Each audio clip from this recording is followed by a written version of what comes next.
Hey guys, for today's video. So, mabiyahin na kit guys. Papunta Baguio.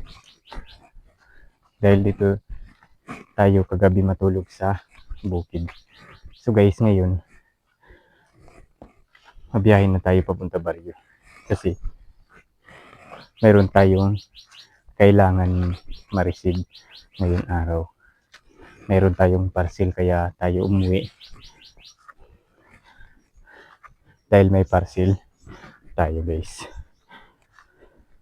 So para hindi na tayo dumaan sa mga ilog,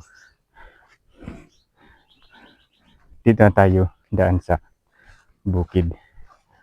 Dito. Dahil shortcut to guys. Galing dun sa natulugan ko guys, wala tayong dadaanan ng ilog o tubig. Kasi diretso na to papunta sa baryo.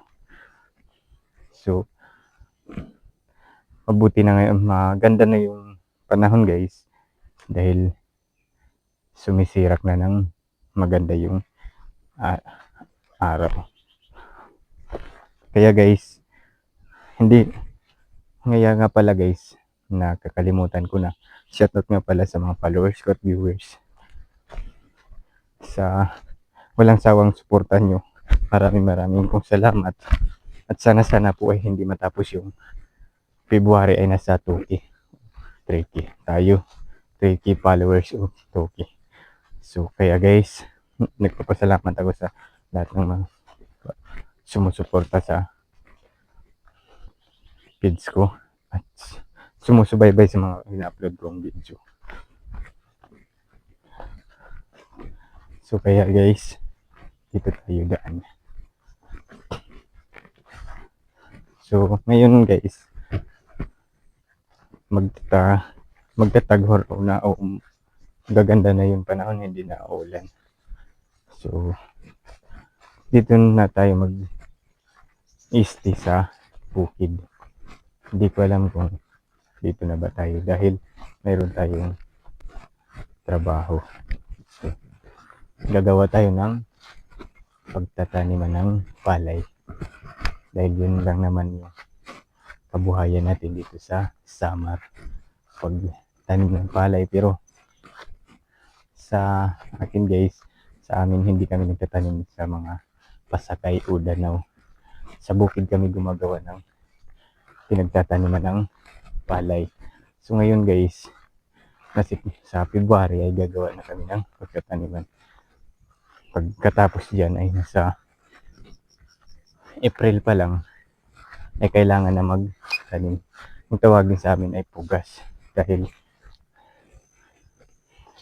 hindi pa siya seeds, o hindi pa siya mga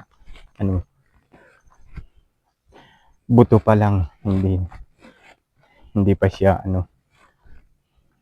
tawag niyo, seedling, kaya hagna. So guys, hindi pa siya, pero diretso sa amin tatanim namin yung buto ng palay. Dahil tulad sa amin guys, nasa bukid yung pagtatanim namin, once a year kami nagkakaroon ng palay. Kada isang taon, isang bisis kami nagtatanim.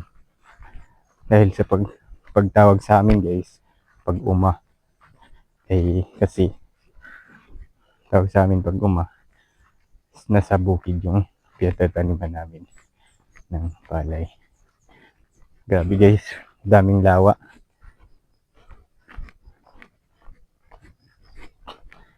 Makikita nyo guys, yung mga usok na yun ay hindi galing dun sa yung usok na yun sa mga nagkukupra yan guys.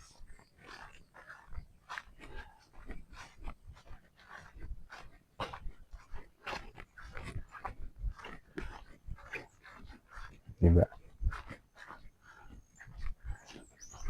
Kailangan natin umuwi ngayon guys. Dahil malulubat na yung cellphone natin at saka yung flashlight. Magcha-charge muna tayo sa baryo. Yung dadaanan natin guys, maraming nyug. So kaya guys, yung mga farmers nagkukupra guys, masaya ngayon dahil hindi pa bumababa yung presyo, pero hindi pa masyadong mahal dahil nasa 48 kada kilo. Hindi pa yun mahal. Yung masaya yung mga farmers na parang kupra guys, yung nagkukupra kung nasa 50 na yung kilo o 60, kaya doon tayo masaya. Okay, so ngayon hindi pa tayo masyadong masaya dahil bumaba pa yung presyo ng ang kilo ng kupras. Sana po ay bumalik sa dati naman, umabot ng 50 o 60. Kaya yung 60 maganda na yun, o kaya 50. Yung 50 maganda yun, kaya 60 dahil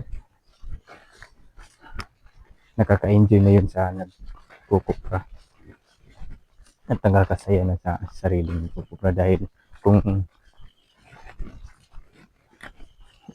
lalo na kung ano lang tayo, nagre-renta o nag-aagsa sa amin, yung parang ako ngayon nagkukupras, hindi sa akin, mayroon may-ari ng kupras, yung bayad ay hinahati namin. Yun ang maganda sa kupra pag mahal,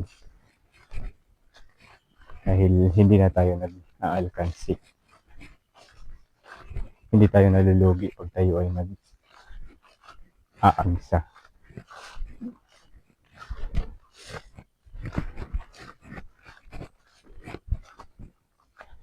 Dahil mahal yung kupra.